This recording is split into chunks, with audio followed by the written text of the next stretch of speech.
Hello student, good morning. आज हम आपके लिए लेसन नंबर 1 के क्वेश्चन नंबर 51 से स्टार्ट करेंगे। देखिए क्वेश्चन पढ़ते हैं। सबसे पहले, कौटिल्य ने राज्य के कितने अंग बताए थे? हम पहले पढ़ चुके हैं। कौटिल्य चंद्रगुप्त मौर्य का गुरु था राजनीति में, जो उसके दरबार में था। तो कौटिल्य ने राज्य के 7 अंग बताए थे। कितने बताए हैं? 7 अंग। 7 अंग में देखो, पहला है राजा, दूसरा अमात्य, तीसरा जनपद, चौथा दुर्ग, पांचवा कोष, छठा सेना, सातवां मित्र। 7 अंग बताए हैं। अगला क्वेश्चन है 52, मौर्य प्रशासन में उपधा परीक्षण क्या था? देखिए, राजा द्वारा मुख्यमंत्री व पुरोहित की नियुक्ति जो की जाती थी, उनके चरित्र की भली भांति जांच के बाद ही की जाती थी। इस क्रिया को उपधा परीक्षण कहा जाता था। मौर्य प्रशासन में जब मुख्यमंत्री और पुरोहित की जो नियुक्ति होती थी, उसके चरित्र की जांच की जाती थी। उस जांच की जो प्रक्रिया को क्या कहा जाता था? उपधा परीक्षण। विशेष ध्यान रखें। अगला क्वेश्चन है 53, कौटिल्य के अनुसार मौर्यों का केंद्रीय प्रशासन कितने विभागों में विभक्त था? ये विभाग क्या कहलाते थे? देखिए, कौटिल्य के अनुसार मौर्यों का केंद्रीय प्रशासन 18 विभागों में विभक्त था। कितने विभागों में विभक्त था? 18 विभागों में। और ये विभाग तीर्थ कहलाते थे। क्या कहलाते थे? तीर्थ। विशेष ध्यान रखें। केंद्रीय प्रशासन के जो भाग थे, कौटिल्य ने 18 बताए, और इन विभागों को तीर्थ कहा जाता था। अगला क्वेश्चन है, मौर्य प्रशासन में तीर्थ के अध्यक्ष को क्या कहा गया है? मौर्य प्रशासन में तीर्थ के अध्यक्ष को महामात्र कहा गया है। ये तीर्थ थे, इनके जो अध्यक्ष होता था उसको क्या कहते थे? महामात्र। अगला क्वेश्चन है, समाहर्ता नामक अधिकारी का क्या कार्य था? RBSC 2019 की बोर्ड परीक्षा में यह प्रश्न आ चुका है। समाहर्ता नामक अधिकारी का कार्य राजस्व एकत्र करना, यानी धन एकत्रित करना, टैक्स एकत्रित करना, आय व्यय का ब्यौरा रखना तथा वार्षिक बजट तैयार करना। अगला है 56 क्वेश्चन, अर्थशास्त्र नामक पुस्तक के लेखक कौन है? अर्थशास्त्र नामक पुस्तक के लेखक कौटिल्य है। इनको चाणक्य, विष्णुगुप्त के नाम से भी जाना जाता है, जो चंद्रगुप्त मौर्य के गुरु थे। आगे देखिए, मौर्यों के केंद्रीय प्रशासन के 4 तीर्थों के नाम। पहला है मंत्री, दूसरा है पुरोहित, तीसरा है सेनापति, चौथा है युवराज। 4 तीर्थों के नाम। अगला क्वेश्चन देखिए, क्वेश्चन नंबर 58, सन्निधाता यानी कोषाध्यक्ष का क्या कार्य था? सन्निधाता, जिसको कोषाध्यक्ष भी कहा जाता था, का कार्य साम्राज्य के विभिन्न भागों में कोषगृह बनाना और अन्नागार बनवाना, अन्न के भंडार, कोष को इकट्ठा करने का गृह, घर, जहां पैसे को या धन को इकट्ठा किया जा सके। तो ये कार्य था सन्निधाता। आगे हम बात करते हैं क्वेश्चन नंबर 59, अशोक के समय में मगध साम्राज्य के कितने प्रांतों का उल्लेख मिलता है? नाम लिखिए। अशोक के समय में मगध साम्राज्य के 5 प्रांतों का उल्लेख मिलता है सम्राट अशोक के समय। पहला था उत्तरापद, जिसको तक्षशिला का क्षेत्र था। अवंती राष्ट्र, जो उज्जैनी का क्षेत्र था। कलिंग, जो तोसली का क्षेत्र था। दक्षिणापथ, जो सुवर्णगिरी भी कहा जाता था। मध्य प्रदेश, जिसकी राजधानी पाटलिपुत्र थी, ये क्षेत्र था। पाटलिपुत्र में ये आता था। तो ये क्षेत्र थे या प्रांत थे। कितने प्रांत थे? 5। और अगला क्वेश्चन है 60। मौर्यों के प्रांतीय प्रशासन में जिलों का प्रशासनिक अधिकारी कौन होता था? मौर्यों के प्रांतीय प्रशासन में जिले का प्रशासनिक अधिकारी स्थानिक होता था। जिले के प्रशासनिक अधिकारी को क्या कहते थे? स्थानिक। आगे देखिए अगला क्वेश्चन नंबर 61। मेगस्थनीज के अनुसार मौर्यों के नगर शासन का प्रबंध कितने सदस्यों का मंडल करता था और यह कितनी समितियों में विभक्त था? अपन ने पढ़ा था ना मेगस्थनीज को, ध्यान पहले प्रश्नों में पढ़ चुके हैं।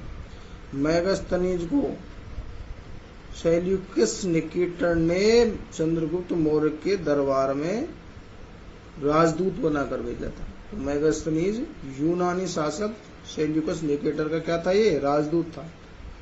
तो मेगस्थनीज के अनुसार मौर्यों के नगर प्रशासन का प्रबंध कितने सदस्यों का मंडल करता था और यह कितनी समितियों में विभक्त था?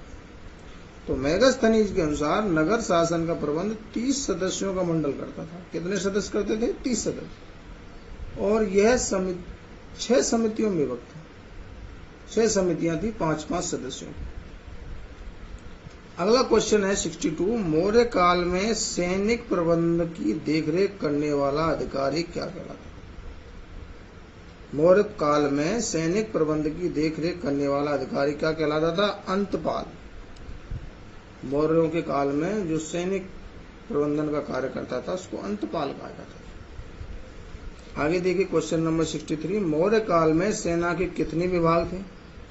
देखिए मौर्य काल में सेना के 5 विभाग थे। कितने विभाग थे? 5। पैदल सेना, अश्व सेना, हाथी सेना, रथ सेना और नौसेना। 5 प्रकार की सेनाएं। आगे देखिए 64। मौर्यकालीन न्यायालय कितने प्रकार के थे? मौर्यकालीन न्यायालय 2 प्रकार के थे।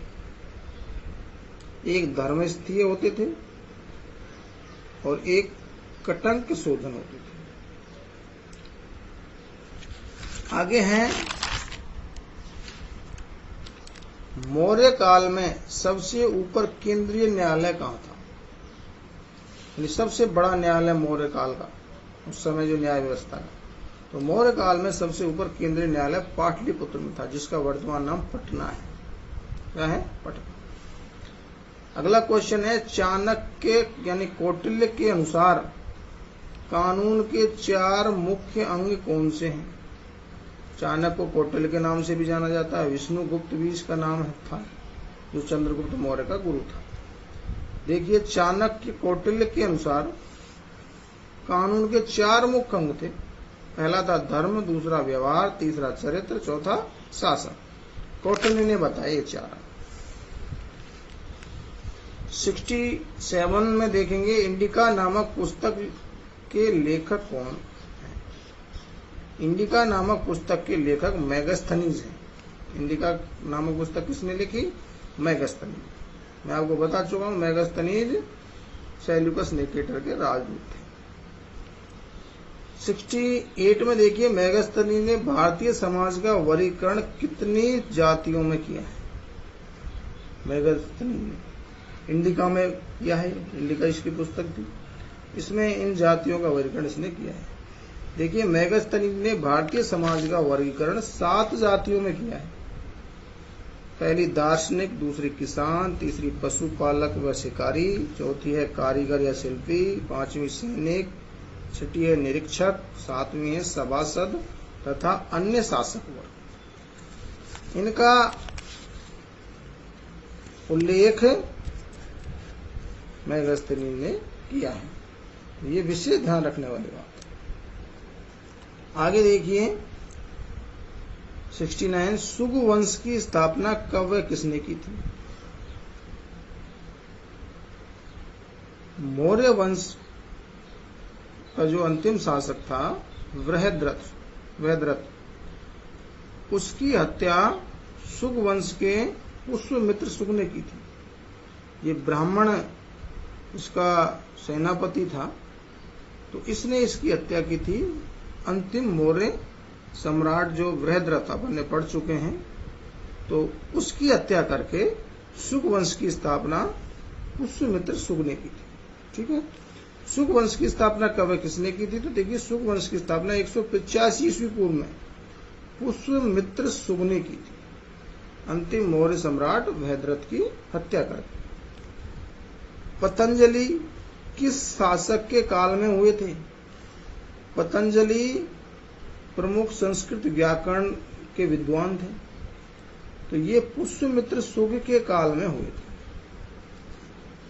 अगला क्वेश्चन है सातवाहन वंश की स्थापना किसने और कब की थी? इसके जो आगे जो शुक वंश के बाद सातवाहन वंश आया, तो सातवाहन वंश की स्थापना सिमुक नामक व्यक्ति ने 60 ईस्वी पूर्व की थी।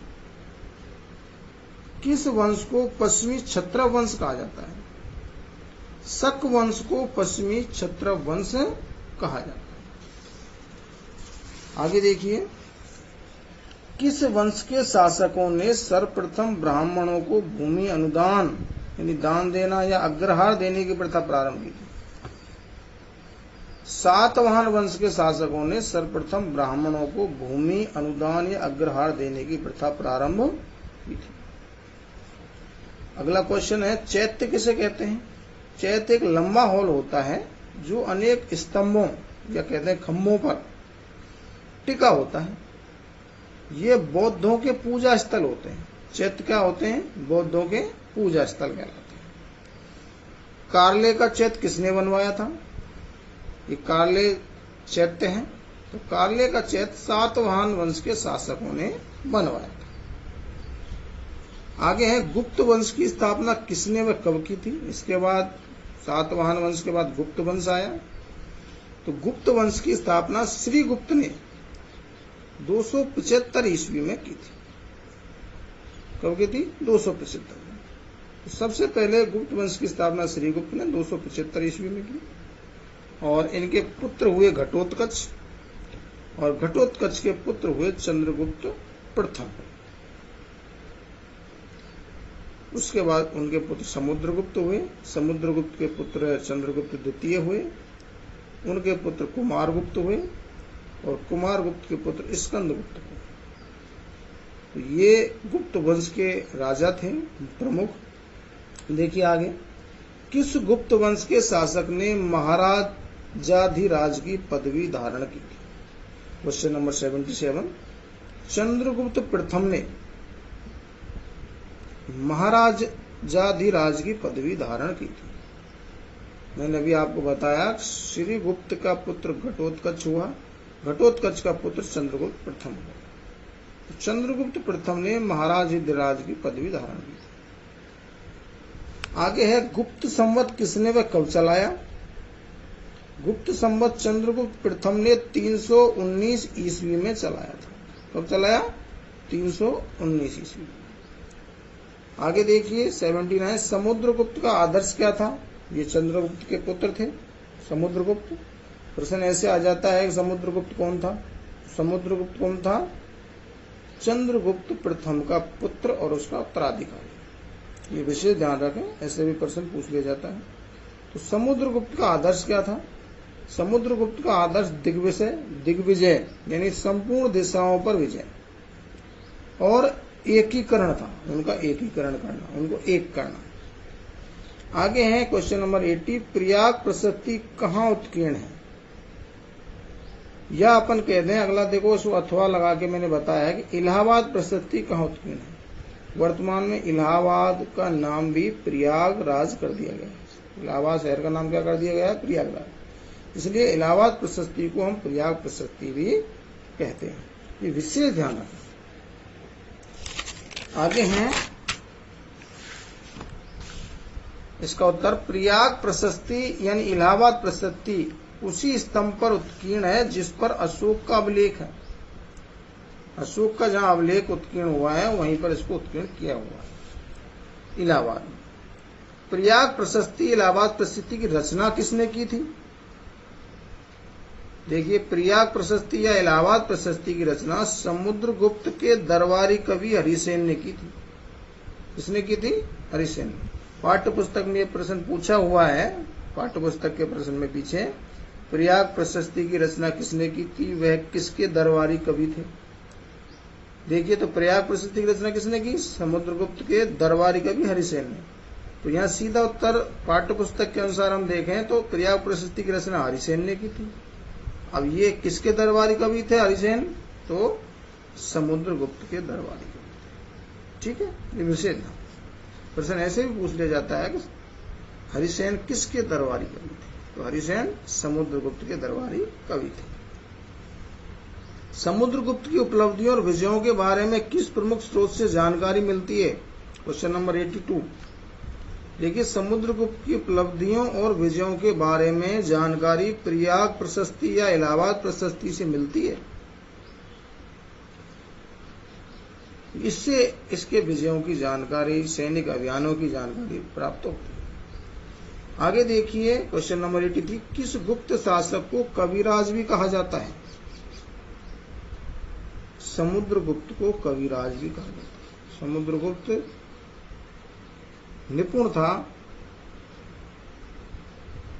इसलिए संस्कृति या सांस्कृतिक कार्य में या कवि में वीणा वादक था और बहुत ही अच्छा कवि भी माना जाता है समुद्रगुप्त, इसलिए इसको कविराज भी कहा। ललित कलाओं में निपुण था।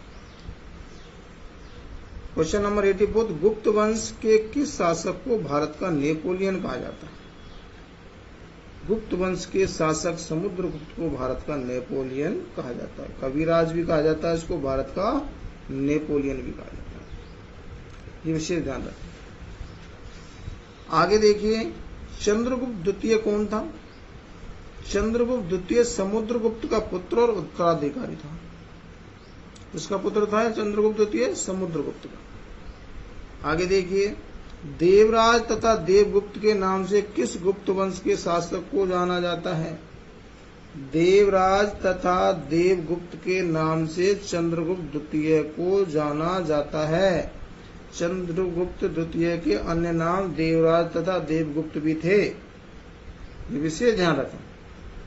और इसने विक्रमादित्य की उपाधि भी धारण की थी शकों को पराजित करने के बाद। आगे देखिए, चंद्रगुप्त द्वितीय के वैवाहिक संबंधों का उल्लेख कीजिए। क्या वैवाहिक संबंध थे? चंद्रगुप्त द्वितीय ने नागवंश की कन्या कुबेर नागा से विवाह किया था। एक वैवाहिक संबंध तो ये था, और विवाह संबंधों से अधिकतर इसने अपने साम्राज्य का विस्तार किया था। दूसरा, इसने अपनी पुत्री प्रभावती का विवाह वाकाटक नरेश रुद्रसेन से किया। तो ये इसके प्रमुख विवाह संबंध थे, और अधिकांशतः चंद्रगुप्त द्वितीय ने विवाह संबंधों से भी अपने साम्राज्य का विस्तार किया था। अगला क्वेश्चन है, शक विजय के पश्चात चंद्रगुप्त द्वितीय ने कौन सी उपाधि धारण की थी? मैंने अभी आपको बताया, शक विजय के पश्चात चंद्रगुप्त द्वितीय ने विक्रमादित्य की उपाधि धारण की थी। किसकी उपाधि धारण की थी? विक्रमादित्य की। विशेष ध्यान रखें। किस गुप्त शासक को नालंदा विश्वविद्यालय जो बिहार में है का संस्थापक माना जाता है? गुप्त शासक कुमार गुप्त को, जो चंद्रगुप्त द्वितीय का पुत्र था। ये विक्रमादित्य चंद्रगुप्त द्वितीय का पुत्र था कुमार गुप्त। तो गुप्त शासक कुमार गुप्त को नालंदा विश्वविद्यालय जो बिहार में है का संस्थापक माना जाता है। आगे देखिए, स्कंदगुप्त ने मौर्यों द्वारा निर्मित किस झील का जीर्णोद्धार करवाया था? स्कंदगुप्त ने मौर्यों द्वारा निर्मित सुदर्शन झील, किसका? सुदर्शन झील का जीर्णोद्धार करवाया था। ये जीर्णोद्धार का मतलब होता है उसका पुनर्निर्माण, उसका शुद्धिकरण करवाना, टूट फूट को सही करवाना। 91 क्वेश्चन है, चीनी यात्री फायान नामक चीनी यात्री था, किस गुप्त शासक के काल में भारत आया था? चीनी यात्री फायान चंद्रगुप्त द्वितीय, जिसको विक्रमादित्य भी कहते थे, के काल में भारत आया था। फायान नामक चीनी यात्री चंद्रगुप्त द्वितीय काल में आया था। बहुत ही महत्वपूर्ण प्रश्न है, ध्यान रखें। अगला है, जूनागढ़ अभिलेख के लेखक कौन है? जूनागढ़ अभिलेख गुजरात में है, के लेखक रुद्रदामन है। कौन है? रुद्रदामन। अधिकांशतः जो स्कंदगुप्त की जो बातें हैं वो जूनागढ़ अभिलेख से प्राप्त होती हैं। जो ये सुदर्शन झील के बारे में जो बात थी, इसका जीर्णोद्धार करवाया, तो ये जूनागढ़ अभिलेख से इसकी जानकारी प्राप्त हुई। कालिदास किसके दरबार में था? कालिदास चंद्रगुप्त द्वितीय के दरबार में कवि था। कालिदास की कोई दो रचनाओं के नाम। तो कालिदास की रचनाओं में देखो, अभिज्ञान शाकुंतलम प्रमुख नाटक था, रघुवंशम प्रमुख महाकाव्य था। आगे देखिए, मृच्छकटकम नाटक के लेखक कौन है? मृच्छकटकम नाटक के लेखक शूद्रक हैं। कौन है? शूद्रक। अगला क्वेश्चन है 96, मुद्रा राक्षस नाटक के लेखक कौन है? तो मुद्रा राक्षस नाटक के लेखक कौन थे? विशाख दत्त। विशेष ध्यान रखें, कौन थे? विशाख दत्त। विशेष ध्यान रखें लेखकों के नाम और पुस्तकों के नाम, बहुत ही महत्वपूर्ण। आज के लिए इतना ही। किसी भी विद्यार्थी को यहाँ तक समझ में नहीं आया हो तो कमेंट में जाके पूछें और चैनल को लाइक और सब्सक्राइब जरूर करें। थैंक यू, धन्यवाद।